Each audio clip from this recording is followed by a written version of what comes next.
Olá, queridos amigos. Boa noite, sejam muito bem-vindos a mais um programa A Hora da Mediunidade. Hoje teremos a participação muito especial de Jefferson Cândido, que ele é trabalhador lá da União Espírita Irmã Sheila. Jefferson, muito obrigada por você estar aqui, por ter aceito o convite, e seja muito bem-vindo. Muito obrigado, Liliana. Boa tarde a todos que nos acompanham através desse canal. É um prazer muito grande estar aqui com vocês e acompanhar os nossos nobres colegas aí nessa missão de difundir a doutrina espírita. Eu espero contribuir um pouquinho, né, com as discussões do tema de hoje. Suelen Dantas, seja bem-vinda. Boa noite, pessoal. E como sempre, hoje melhor do que ontem, amanhã melhor do que hoje. Recomeçar sempre e desanimar nunca, o meu dever, custe o que custar. Muito bom. Cristóvão Ramos, seja bem-vindo. Olá, meus irmãos, tudo bem? Uma boa noite. Novamente estamos aqui juntos para poder, de alguma forma, elevar o nosso pensamento a Jesus diante dos estudos que serão apresentados na noite de hoje. Que a paz do Cristo esteja com todos. Obrigada, Cristóvão. Bom, hoje vamos ter a parte 2 do tema aura e irradiação. Resolvemos voltar com este assunto por conta de algumas perguntas que foram feitas lá nos comentários. Então, a gente decidiu que seria melhor a gente voltar nesse assunto, que é um assunto amplo, né? A gente, como a Suelen falou do programa passado, que a gente poderia ficar aqui horas falando sobre esse assunto.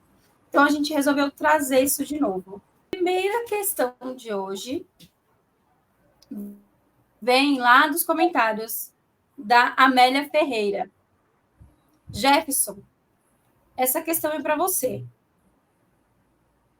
Todos nós temos aura? Primeiramente, eu gostaria de agradecer a participação aí dos nossos audientes que estão aí acompanhando e participando do programa, né? É uma pergunta bastante pertinente e acredito que muita gente tem essa dúvida. Pois bem, sim, todos nós temos aura, partindo do princípio que aura é o nome genérico para toda a irradiação energética que ocorre a partir do perispírito. Então, o perispírito irradia a partir do duplo etérico, que irradia também o corpo físico. Esse conjunto de irradiações é o que recebe o nome de aura. Se a gente for lembrar um pouquinho, lá André Luiz, em Evolução em Dois Mundos, ele trata essa denominação áurica como o halo vital. Então, a gente parte do pressuposto que, se é vital, ela emana a partir do conceito de existência da vida, certo? Então, conforme essa descrição, o duplo etérico, ou a presença da camada de energia, a camada áurica, que ela é uma estrutura maior do que um corpo físico, que se forma a partir dessas irradiações e é voltada à estrutura do duplo etérico, ela forma essa camada externa ao redor do nosso corpo humano, ela corresponde à emissão fluídica, à emissão energética do quantitativo de, vamos supor, de irradiação que é provocado a partir da emanação de energia. Portanto, sim, todos nós temos aura. Obrigada, Jefferson. Muito bom. Respondido, então, Amélia. Muito obrigada por contribuir com a sua questão. Suelen, próxima questão é para você. Vem também de uma internauta chamada Angélica Araújo. Ela deixou uma questão lá nos comentários.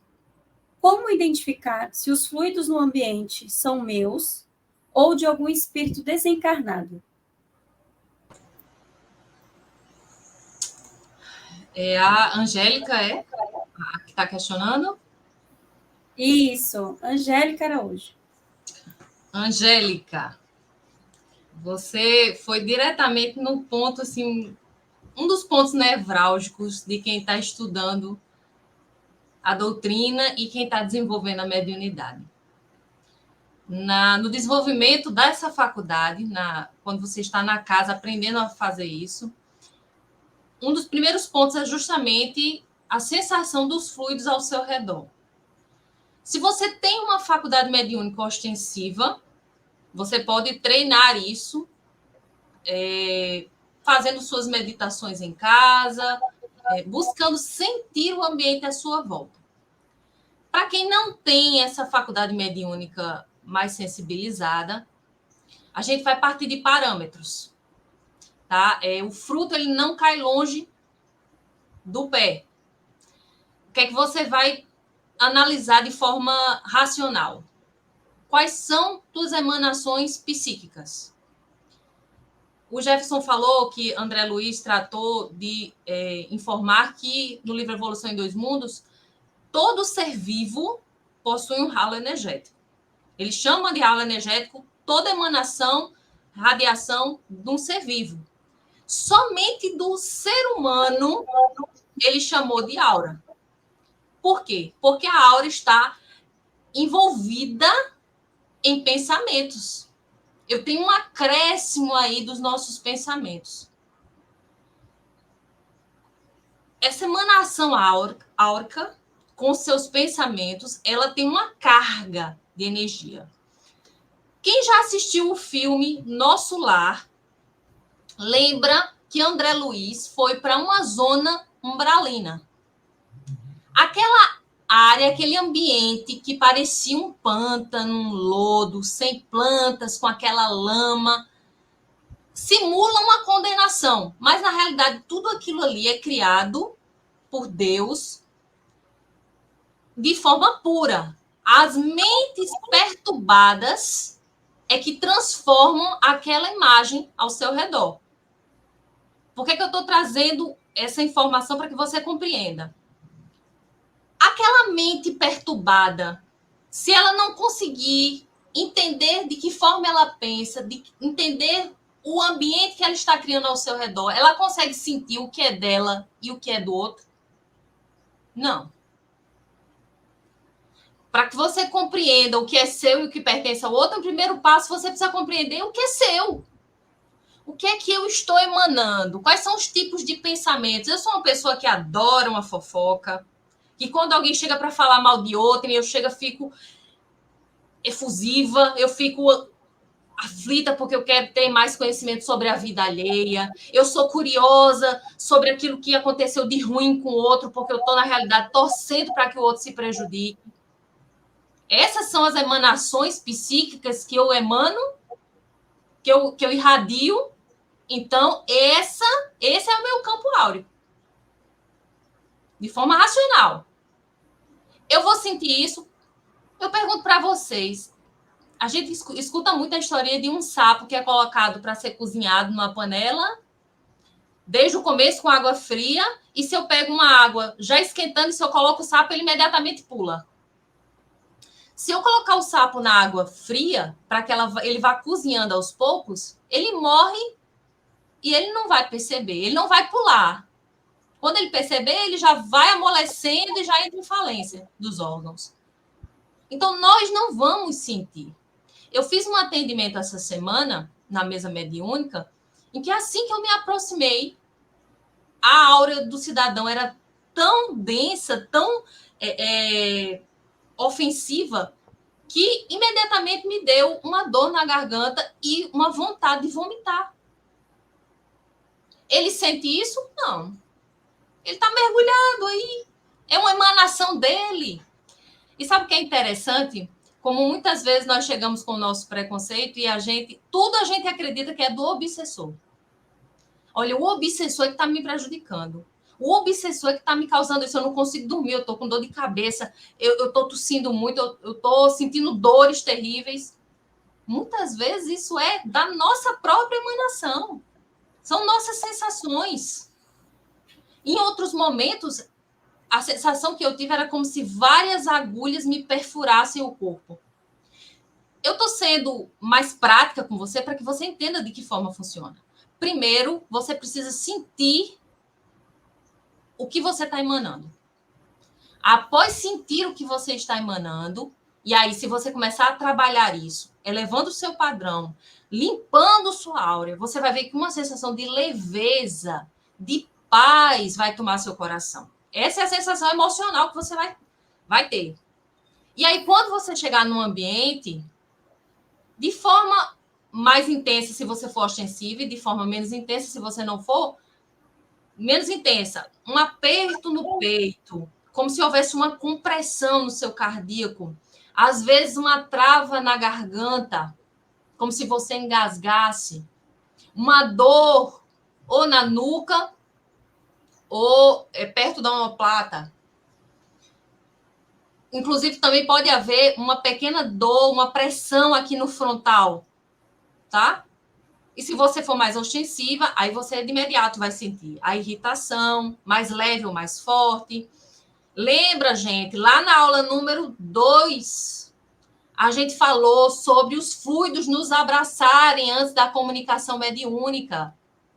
Quando a gente vai começar a dar a comunicação, primeiro, os fluidos nos envolvem. Entre esses fluidos, a gente pode ter a sensação da áurea de outra pessoa. E a gente permite que esses fluidos nos envolvam.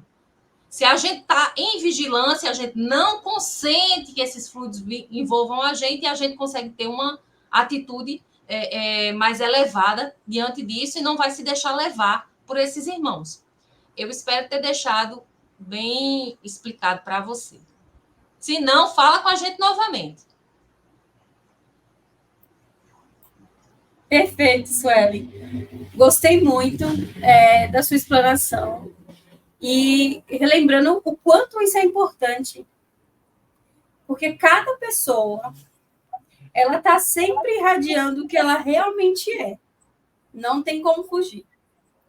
Não tem como forçar isso, né? Não tem como a gente esconder isso.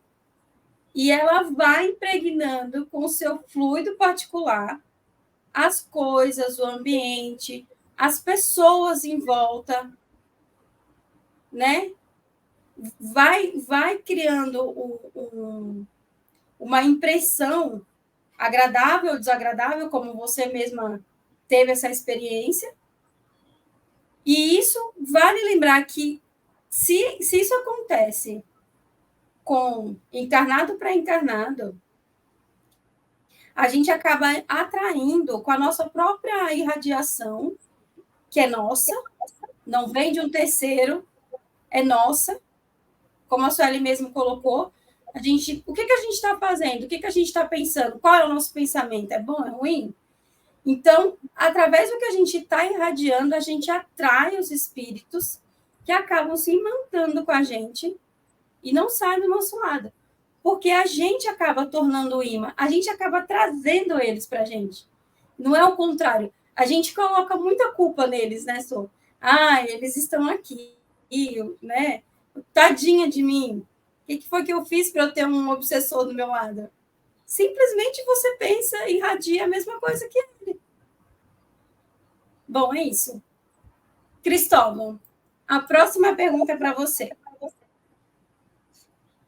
A irradiação cura o corpo físico ou o espiritual? Vejamos. Na verdade, é um conjunto de situações para trazer o resultado positivo. Antes de o corpo físico vir adoecer, já está sintomatizado no perispírito. As radiações aplicadas através dos nossos benfeitores da luz divina, eles direcionam ao espírito. E automaticamente pode trazer benefícios ao corpo físico. Mas a direção é o espírito.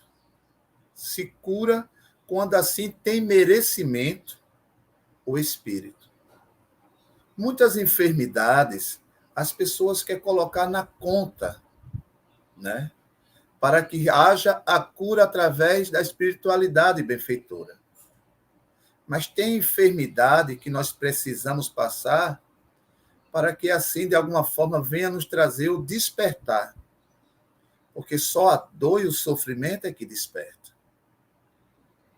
Muitas vezes, nas atividades de irradiações, nos hospitais espirituais, nas salas de passe, está ali o médium passista, ou está ali um médium que tem todo um fluido que vem ali beneficiar o trabalho dos irmãos espirituais, mas o paciente não está contribuindo. O paciente, como Sueli, nosso irmão Jefferson, a nossa irmã Liliana aqui citou, está com o pensamento longe, está desacreditando das ações divinas que ali está sendo realizada.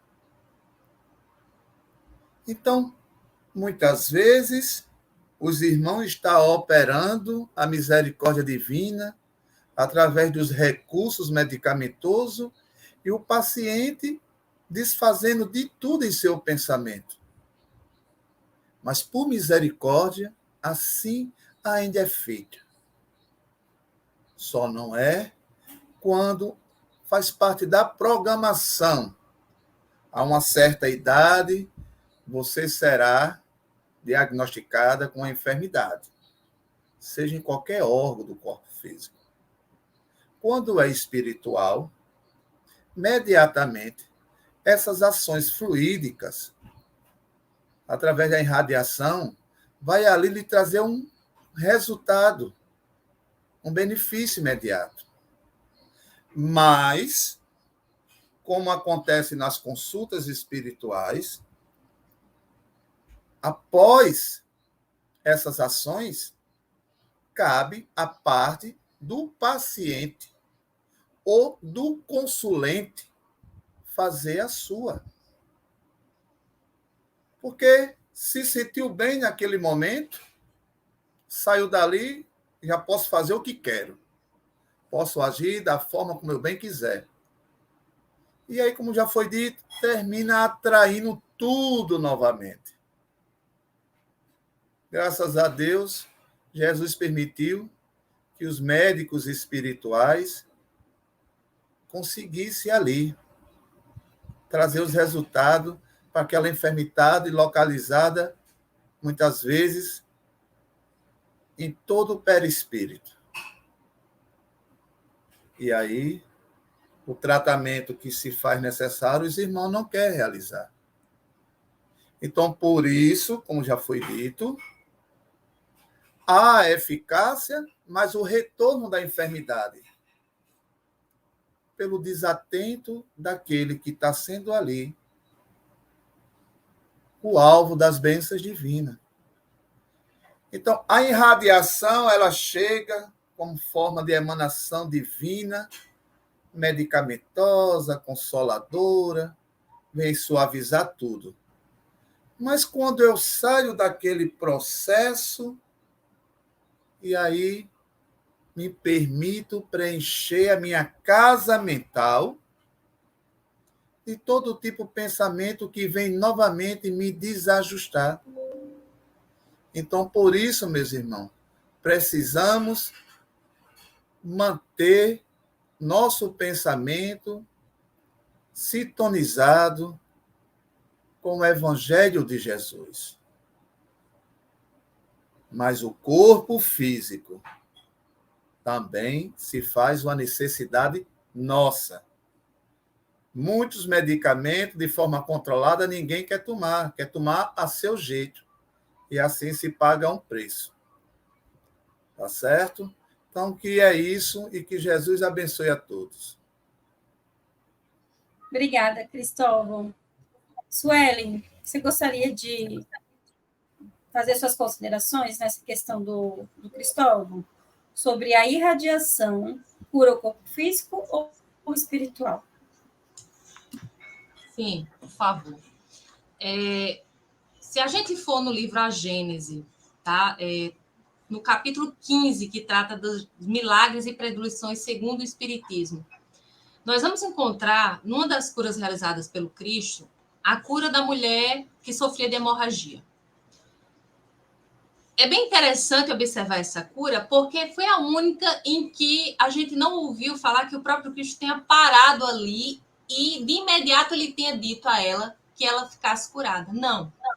Ele caminhava no meio de uma multidão, entre os apóstolos, e ao sentir que dele saiu virtude, ele fala assim, de mim saiu virtude. Ele fazia alusão ao fluido animal, né, ao fluido magnético, e ele sentiu que esse fluido foi levado dele. Ele sabia que alguém com fé, e não aquela fé mística, com a fé daquele que absorve as energias, que é aquele que verdadeiramente acredita, sem nem conhecer sobre os fluidos, havia recebido dele uma carga energética capaz de trazer a cura não só do corpo espiritual, mas também da matéria. E aí ele questiona os seus apóstolos: quem me tocou? E eles dizem: mas mestre, estás no meio de uma multidão, várias pessoas esbarram em ti, muitos te tocaram. Não, me tocaram de forma diferente. E Jesus voltou-se a procurar quem o havia tocado dessa maneira. A mulher em algum momento se sentiu assustada e, percebendo que ali havia parado a hemorragia, se levanta e diz: fui eu, mestre, fui eu que lhe toquei. É importante observar que o papel da cura, ele existe de dois pontos distintos. Primeiro, a vontade daquele que cura, e em alguns casos essa vontade ela é necessária, porque ela precisa ser direcionada com a maior ênfase para aquele tratamento. Mas, acima de tudo, a vontade daquele que quer ser curado. Em muitos casos, apenas a vontade daquele que quer ser curado, ela consegue atrair o processo de cura para ele. A gente precisa entender que essa vontade de querer ser curado, ela precisa ser pautada em vários sentimentos nobres. Quando Jesus procurou entre os discípulos aqueles mais humildes, havia uma razão de ser. A gente precisa entender o processo de cura através da gratidão. Por que a gente chama tanta atenção para os sentimentos? Não é por uma questão piegas. A doutrina espírita, ela tem um papel científico. O amor, ele é envolto num conjunto de sentimentos que possibilitam a melhor manifestação, a melhor movimentação dos elétrons. Somente através daquele que ama, que não está envolvido, imbuído na carapaça do ego. E aí vamos trazer o Evangelho segundo o Espiritismo. Orgulho e egoísmo como pai e mãe de todos os sentimentos inferiores. Somente esse consegue manusear os fluidos divinos que estão à nossa disposição agora, nesse momento. Nós estamos envolvidos do fluido universal. Vós sois deuses, disse Jesus. Nós somos capazes de movimentar esse fluido magnético, mas a partir do momento que eu me irrito e que eu expresso elétrons no ambiente, eu descarrego. É como se eu fosse uma bateriazinha. Jesus, há quantos milhares de anos Jesus não descarrega? Não descarrega de forma invigilante. Ele acumula, ele acumula, ele acumula. Ele não tem mais esses sentimentos inferiores que nós temos. Nós fazemos essa descarga até mesmo sem perceber. Através da nossa inveja, da nossa incúria, da nossa impaciência, intolerância. Por isso que a gente não consegue curar da forma como Jesus curava. Um dia, quem sabe, faremos. Mas enquanto isso, não. Muito bom, Suelen. Jefferson, você gostaria de comentar alguma coisa sobre essa questão do Cristóvão? Ou eu posso partir para a próxima pergunta? Esse tema, ele me chama bastante atenção. Ele me movimenta. Então, eu gostaria assim, de compartilhar alguns conhecimentos.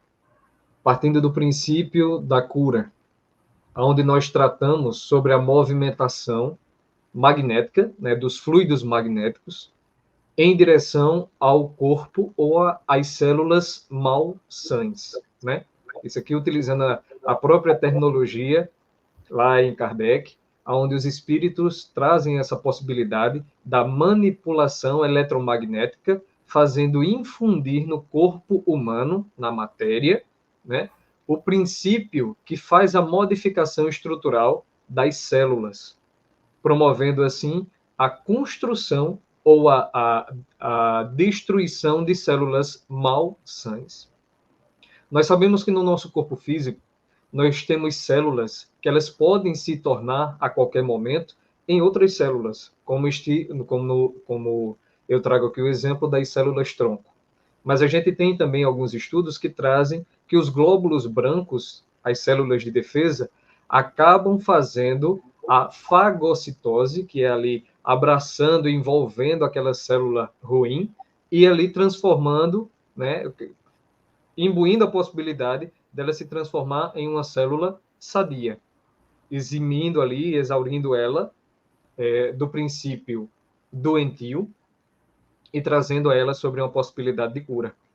E aqui eu trago um detalhe sobre a grande possibilidade de estudo voltada para a aura, na verdade, e o campo de irradiação, que isso é uma coisa que já vem há muito tempo ali matutando a cabeça dos cientistas, porque até então é uma coisa que não tem explicação. É tanto que hoje o meio científico ele chama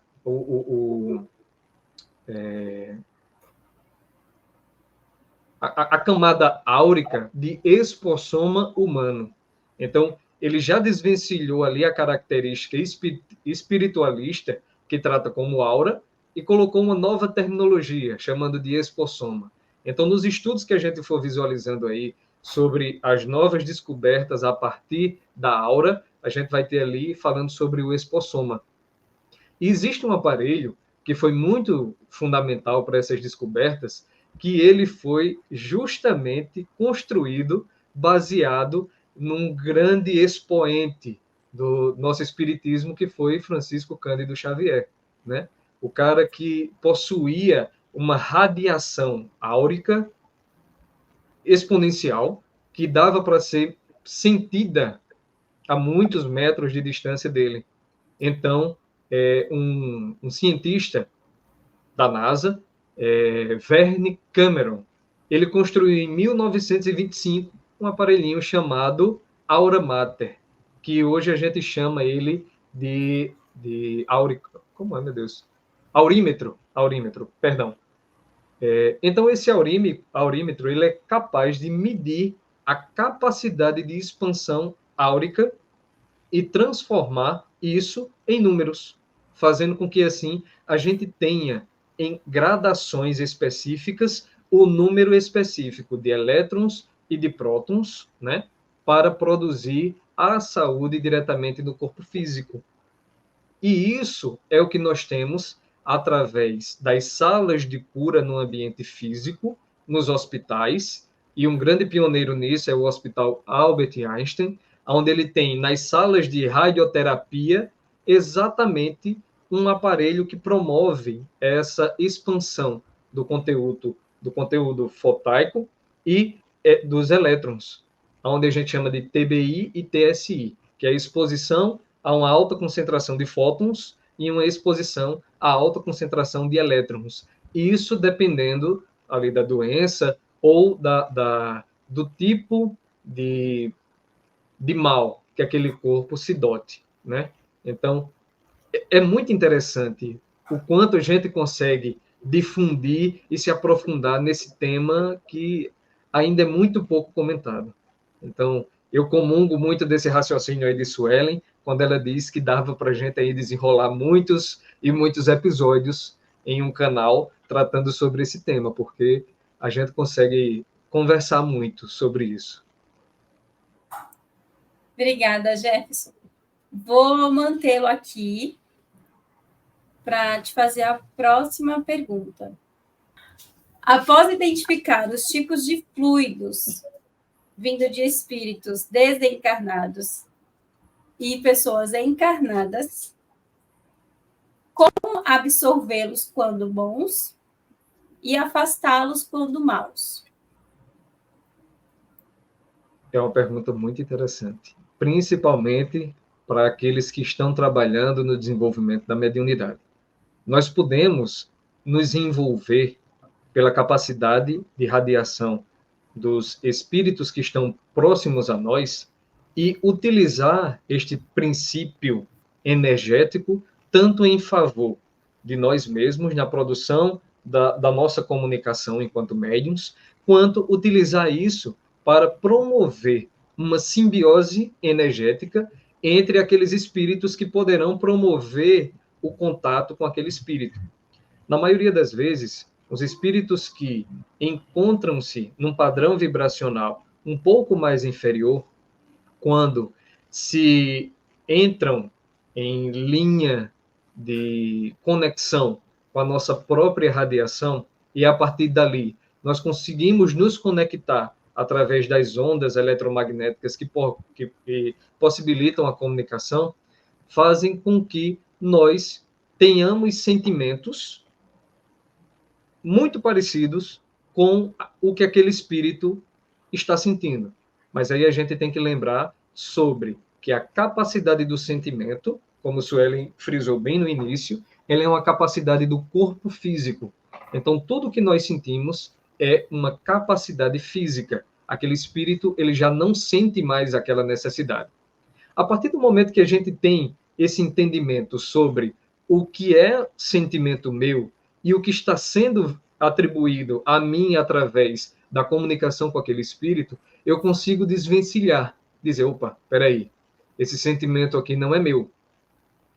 Quando eu utilizo essa minha chave de entendimento do que é meu e do que não é, eu consigo, assim, eliminar esta comunicação com o meu aparelho, que muitas vezes acontece, o meu aparelho de comunicação, que muitas vezes isso acontece muito com os médios empatas e os médios psicofônicos, onde os espíritos utilizam do instrumento fonador para exprimir a sua vontade, para exprimir ali a sua comunicação. Então, eu consigo, através disso, afastar aquele padrão energético que não me faz bem. Da mesma forma que eu consigo utilizar esse padrão vibratório semelhante para auxiliar nesta comunicação e trazer espíritos que possam promover o cuidado que eu não consigo como médium. Vamos supor, eu tenho um trabalho, a gente costuma muito falar sobre resgate, né? Os resgates dos espíritos que estão ali em situações bem difíceis. Muitas vezes nós, enquanto médiums, não conseguimos baixar, além da nossa capacidade, o nível de vibrações para atingir aquele espírito, certo? Mas os espíritos que estão ao redor conseguem manipular essa vibração eletromagnética, colocar uma capacidade vibracional dentro da frequência que seja igual, ou pelo menos mais próxima daqueles outros irmãos, e assim promover uma conexão segura. Porque imagine só, o quão insalubre, além do que já é, seria para nós se nós estivéssemos sempre em contato com esses fluidos, digamos assim, e não conseguíssemos desvencilhar. Mas isso sempre acontece. Porque muitas vezes, após algumas comunicações, o médium ainda sente resquícios daquela comunicação, daquela emanação fluídica no seu próprio aparelho físico.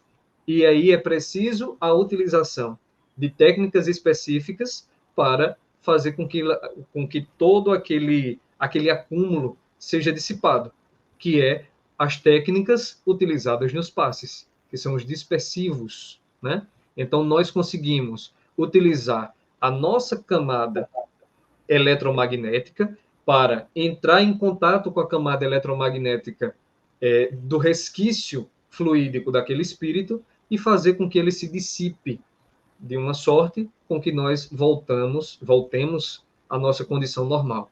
Então, nós conseguimos identificar, voltando aí à base da pergunta, esses tipos de fluidos através daquilo que nos diferencia, desculpa, daquilo que nos diferencia, que é o padrão sentimental.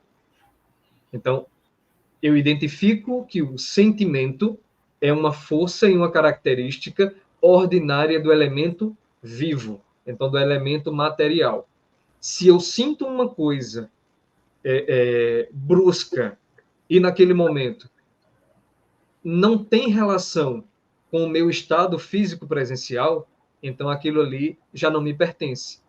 É uma capacidade da comunicação daquele espírito. E eu consigo, assim, a gente costuma muito escutar, elevar o meu padrão vibracional, né? De entender que aquilo não é meu e de dizer, opa, peraí, eu vou deixar isso aqui de lado e vou focar no que é preciso. Então, esse é o grande X da questão. Encontrar o ponto de entendimento do que é meu e do que não é, através do princípio de sentimentos. Ok? Muito obrigada, Jefferson. Muito obrigada mesmo. Bom, resumindo tudo aí, gente, é o que a gente vem falando sempre, né? O pensamento parece que ele rege tudo o que acontece no nosso dia a dia, né? Mas saber identificar esses tipos de fluidos, como o Jefferson bem colocou, também é muito importante, né?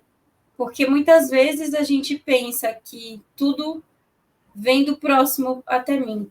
Mas às vezes eu estou numa desordem muito grande e que estou sentindo aquelas coisas ruins, o mal-estar e tal, e acho que isso é de um espírito que está próximo. Ah, não deve ter um espírito muito bom aqui do meu lado, mas às vezes a desordem que está dentro de mim é tão grande. E é só minha, não está vindo de ninguém, não tem ninguém do meu lado. É só minha. Mas muito importante isso que você explanou para a gente, Jefferson. Firmar o pensamento no bem, quando identificar isso, e irradiar bons fluidos, né? Suelen, próxima e última questão é para você.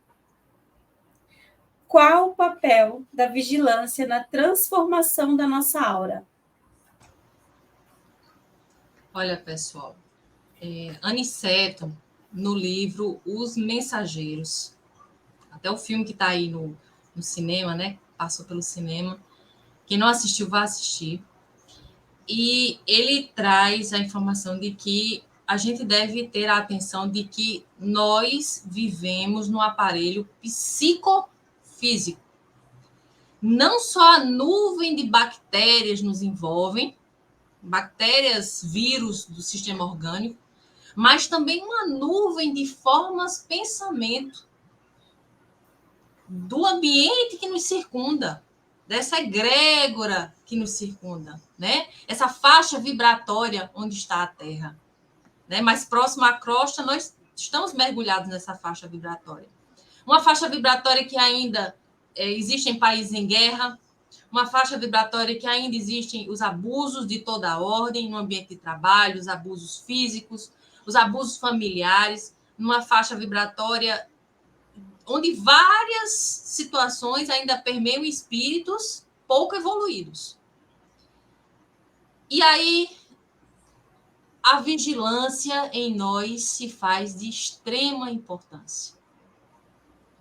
Sem a vigilância com relação à minha própria conduta, e aí vigilância, entendam, a capacidade de entender o que eu estou emanando, como eu estou recebendo as informações do ambiente externo, das outras pessoas, e a capacidade de compreender as consequências das minhas ações e dos meus pensamentos aos demais. Isso é vigilância. Quando a gente fala vigiar e orar, seguindo o evangelho, vigiar e orar, eu sei que tem muita gente que ainda não entende. Muita gente diz, mas eu estou vigiando. Deixa eu trazer para vocês um exemplo em que eu fui pega de calça curta pela minha mentora com relação à invigilância. E olha como é sutil.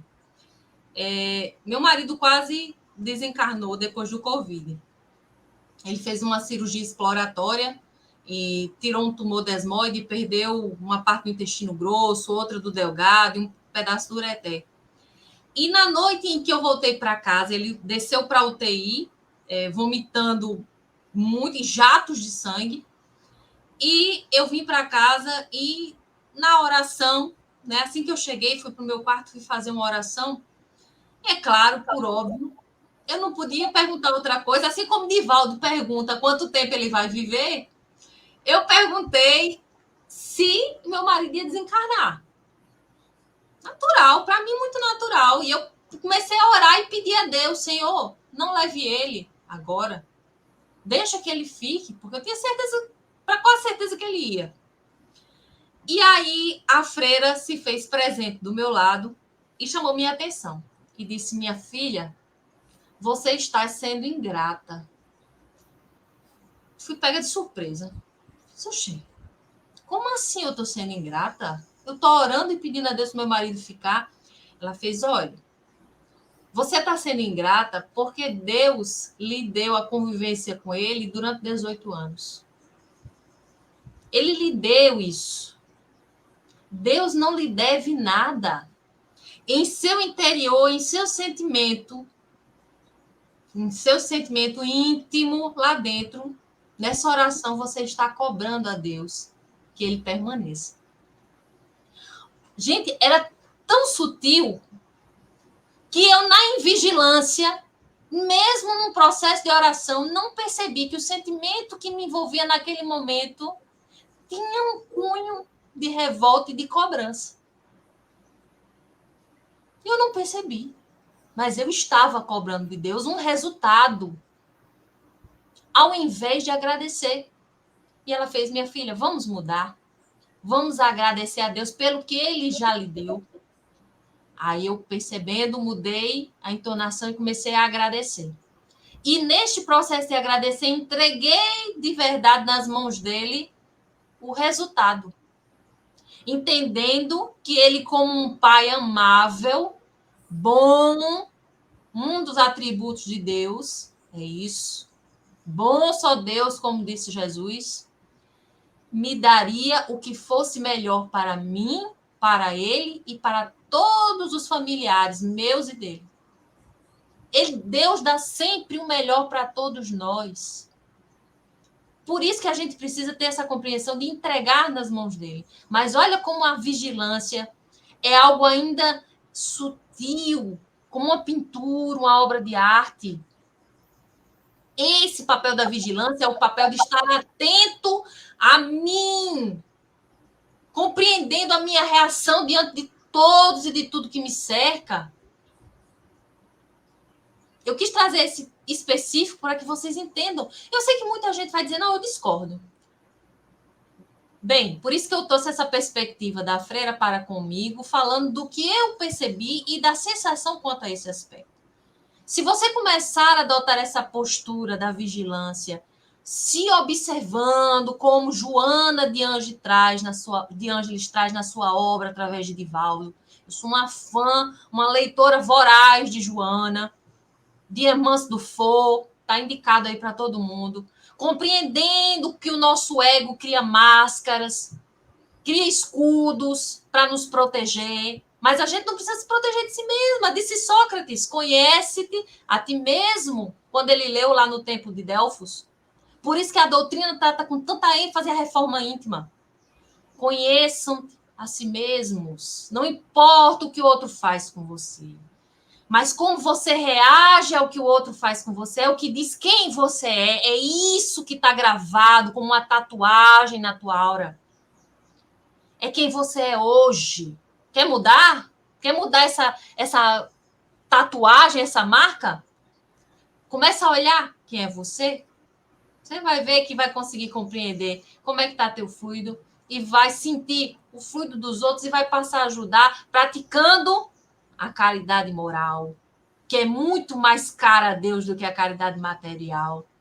Quando eu sei quem eu sou, quando eu estou em vigilância para comigo mesma, quando eu sei que o amor não é aquele amor que cobra, que eu não preciso estar cobrando aos outros, a reciprocidade, Que esperar a reciprocidade alheia é um sinal de inferioridade moral meu. Aí, meus irmãos, aí eu estou mais próxima de alcançar a felicidade. É contigo, Lilian. Muito bom, Su. Bom, meus amigos, terminamos por hoje. Gostaria de agradecer a todos por estarem aqui. Jefferson, nosso convidado especial de hoje, muito obrigada. Tenham todos uma boa noite. E, mais uma vez, qualquer dúvida, deixem lá nos comentários que vamos responder. Boa noite, tchauzinho.